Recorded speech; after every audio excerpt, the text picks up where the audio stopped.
సహవాసంలో ప్రభు నాకు ఈ కుటుంబంతో ఆత్మీయ అనుబంధాన్ని ఇచ్చారు.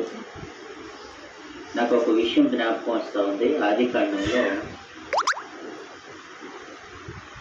యాకోబు తన కుటుంబంతో బయలుదేరినప్పుడు ప్రొద్దుగుంకిన వేళ బిడ్డలకు మనకు అందరికీ తెలిసిన విషయమే.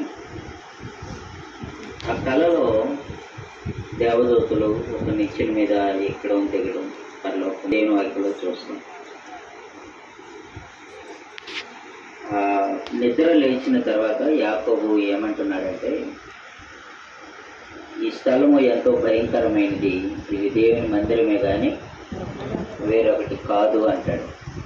అంటూ పరలోకపు గవిని పరిశుద్ధాత్మ దేవుని ప్రేరణలో నేను చెప్పాలనుకున్న విషయం ఏంటంటే, ఆత్మీయ తండ్రి గారు, నాన్నగారు, నేను అంటాను సజీవంగా ఉన్నంతకాలం ఆయన కూడా గవినీయతే ఉన్నారు.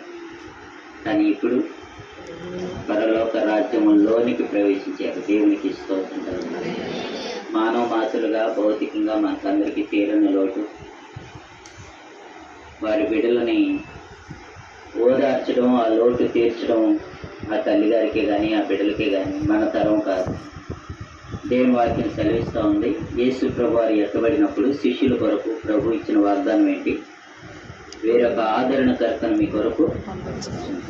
కనుక నాన్నగారు ఏ దర్శనం అయితే మిగిలించారో ఆ మిగిలిన పరిచర్యని సంపూర్తి చేసే విషయంలో తమ వంతు శారీరకంగాను, మానసికంగాను, ఆధ్యాత్మికంగా పరిశుద్ధాత్మ ఆదరణలో ధైర్యము పొంది ఆ బిడ్డలు ఆ పరిచర్యను కొనసాగించినట్లుగా ఆ తల్లికి, దేవునికి, ఆ బిడ్డలకి పరిశుద్ధాత్మ ఆదరణ కలగాలని ఈ సందర్భంగా మనం అందరం